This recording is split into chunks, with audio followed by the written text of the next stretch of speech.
En els últims anys, del 85 al 2005, a Madrid han fet 600 quilòmetres d'autovia sense pagament i a Barcelona, a la província de Barcelona, 20. Clar, ja veuen el Madrid que hi havia l'any 93 i ja veuen el Madrid que hi ha el 2007 i de Barcelona pràcticament no ha canviat.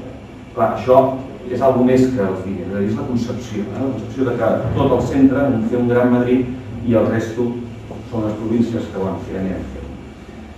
I, per exemple, en aquest sentit, aquesta concepció, aquesta transparència de vegades és probablement la més important del futur de Catalunya. És a dir, ens hi juguem molt a que en el futur el tren de mercaderies que s'està decidint a Europa passi pel Mediterrani o passi, com vol el govern espanyol, sigui socialista o també, perquè això s'han posat d'acord també, i que ho defensa la Malènia a Europa, aquella senyora que ens va fer el forat aquell en el tren de l'AVE, doncs estan defensant aquest tren de mercaderies. Un tren que agafa les mercaderies que venen d'Àsia, cada dia els fluxos que venen d'Àsia mercaderies, amb tota la potència de Xina, Índia, etc., passen per aquí cada dia 200 i pico vaixells, ells el que volen és descarregar-los aquí i enviar-los per un tren que travessi tota la península, passi pel centre, lògicament, i des d'Osca, que això ja ho tenen pràcticament fet, se'n vagi travessant el Pirineu, un túnel de 50 quilòmetres, que és caríssim de fer, i a més el tren ha de pujar a 1.000 metres d'alçada, el qual gasta molt més energia que si anés pel Mediterrani, és a dir, a Anglaterra. Doncs això és el que estan defensant. Si això ens ho fan, ells ja tenen la independència. És a dir, nosaltres ens quedarem aquí pobrets i apartats, però ells ja tenen la independència. I sens dubte que el segle XXI és un segle d'economia global, és a dir, és molt important què fem en el futur pensant en una economia global i sobretot que cada cop pivota més a Àsia. Per tant, tot aquest flux de mercaderies, si tinguéssim un bon port, que ja ens estan fent traves perquè no els desenvolupem, però bueno, ho anem fent, i un bon tren que de València, de Tarragona i de Barcelona i de Palamós anessin cap a Europa, amb un bon tren ràpid de mercaderies, tot això, amb totes les empreses que tenim al Mediterrani, que podem transformar les matèries primeres que venen d'Àsia, donaria una vida brutal al que és el Mediterrani, les comunitats del País Valencià. Per tant, més que els diners en si, hi ha un problema de model. Ells no ens volen ajudar, ells volen fer un model centralista, un model castellà, si em permeten, perquè finalment aquí estem parlant de Castella, ens deixen el País bastant apartat. És una altra concepció, és a dir, no ens volen ajudar, no ens volen ajudar. Però també hi ha moltes altres coses, i aquest, ho passaré molt ràpid, però tots saben el tema del tema de les herències, ara justament s'està aprovant, sembla per fi, però escolti'm, fins ara una persona que deixés un llegat de 250.000 euros, aquí a Catalunya havia de pagar 42.000 euros, a Madrid 427. No estem parlant de ja una mica més, no, és que de 42.000 a 427. I vagin sumant, a Madrid, com que van sobrats en finançament, van sobrats, per nosaltres Catalunya fa el que fa i s'endeuta cada any 6.000 milions d'euros, Madrid s'endeuta uns 1.000. Per tant, clar, Madrid va sobrat. Doncs què fa Madrid? Doncs baixa l'impost. Com que hi ha alguns impostos que poden retocar, baixa l'impost de l'IRPF un 15%. Per tant, això, amb un matrimoni, pot suposar 400 euros al mes. 400 euros al mes són pocs, ajuden a molta gent. Per tant, això ho poden fer a Madrid perquè van sobrats, nosaltres no podem. I diu Madrid, diu qualsevol general moltes comunitats. O el tema de la llei de dependència, que resulta que Andalusia té el triple d'ajudes concedides als avis, quan realment amb habitants pràcticament tot a Catalunya. En té 8 contra 7,3, per tant, no té cap explicació.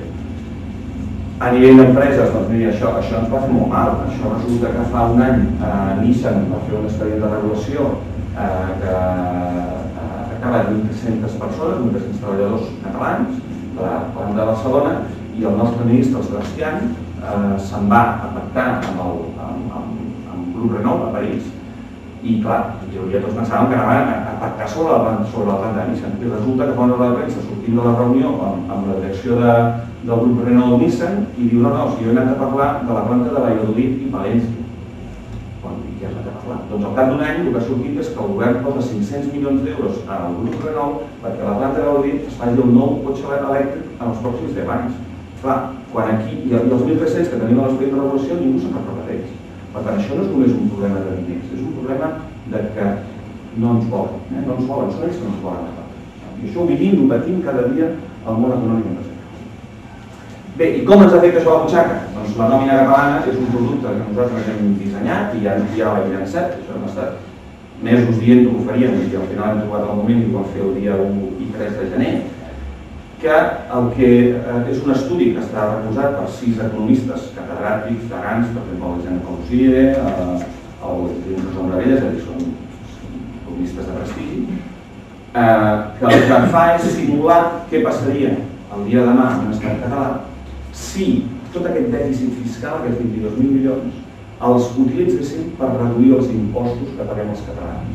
Per tant, bé, si volen entrar a la web i mirar el detall, evidentment hi ha moltes coses, però bàsicament, conceptualment, és això. Què passaria si utilitzéssim tot això per baixar els impostos, excepte l'IVA? Per què? Perquè l'IVA és un impost que és harmonitzat des d'Europa, més o menys del mateix nivell d'Europa, per tant no té sentit baixar l'IVA del 16 al 5. Doncs, mantenint l'IVA al 16 o al 7 en funció del tram i del producte, què passaria si baixéssim tots els impostos? Doncs passarien coses com aquesta, que un salari mileurista, que actualment cobra 247 euros nets cada mes, en passaria a cobrar 925, és a dir, que cada mes perd 78 euros. Home, no és molt, per què? Perquè un salari baixa pagar pocs impostos, però bueno, cada any són 1.000 euros més, és una quinzena part, a qui no li agrada una quinzena part? Però clar, quan anem, i al cap de 40 anys de vida laboral, doncs són 40 i pico mil euros. Qui no vol tenir el dia que es jubila 40.000 euros arraconats amb una inversió o amb un banc o el que sigui? Però clar, quan ens anem a salaris, no sé, 4.000 euros, que pot ser la suma de 2 salaris de 2.000, que hi ha molta classe mitja que està en aquest nivell, estem parlant de 600 euros mensuals, 8.000 o 9.000 anuals i 300 i pico mil al cap d'una vida laboral. Per tant, això són molt més. Això ens afecta molt directament. I això, si volen fer-ho, ho poden fer a la web, no sé com anem de temps, però si en cas quan acabi, si volen fer un petit exercici per poder. Però això és per veure com ens afecta la butxaca. Els catalans al final ho entenem molt sol. Doncs, a veure si amb això ens donem tot. Hi ha altres temes, com per exemple el tema de les pensions. El fons de pensions que té Espanya, perquè jo he sentit dir en una tertúlia el senyor Aleix Vidal Quadras que si algun dia es fos independents els avis no podrien cobrar ni les pensions. Doncs resulta que el fons que té l'estat espanyol de pensions els últims 4 anys, del 2004 al 2007, de tot el que ha recaptat, que ha guardat el dia demà, el 74% ho han pagat els catalans. I resulta que el sistema de pensions espanyol, la majoria de sistemes, és un sistema que no...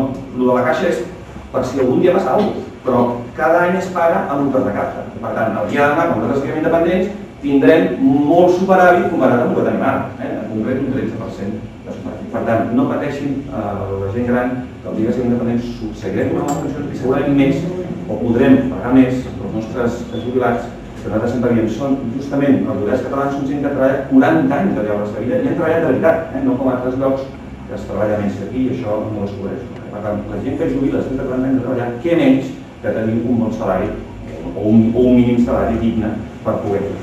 Bé, i això, què acaba passant amb tot això? Doncs la situació que tenim és, per exemple, aquesta, que a Catalunya tenim 1.200.000 catalans que estan al llindar de la pobresa, definit, segons com està definit, que són 5.850 euros l'any. Escolta, és moltíssim, és moltíssim. O que amb la majoria d'índexs internacionals l'únic que fem és anar baixant. Per exemple, aquest primer de poder de compra, doncs en els darrers 8 anys hem perdut un 7,5%. O un del Global Information Technology Report, que en 10 anys hem passat de la segona posició a la quarta. Bé, doncs això, la renda també ha anat baixant, amb el tema de l'anivellament, això és un tema del finançament, o en l'índex de competitivitat mundial, que hi ha 6 posicions entre el 2003 i el 2006. I l'índex de desenvolupament humà de les Nacions Unides va ser del 14 de 18, mentre que Espanya inclús ha posat el 21 de 13. És a dir, que això, per molt que nosaltres, evidentment, som un poble molt treballador, que de les 3 grans infants, i que realment, fins i tot amb tot el merder que tenim, Déu-n'hi-do que fem, però clar, a dia d'avui ja no podem. És a dir, ara ja estem de baixada. Fins fa uns anys potser encara anàvem aguantant, però ara ja estem de baixada i a més, clarament. Bé, per tant, la nostra conclusió és que la solució és un estat.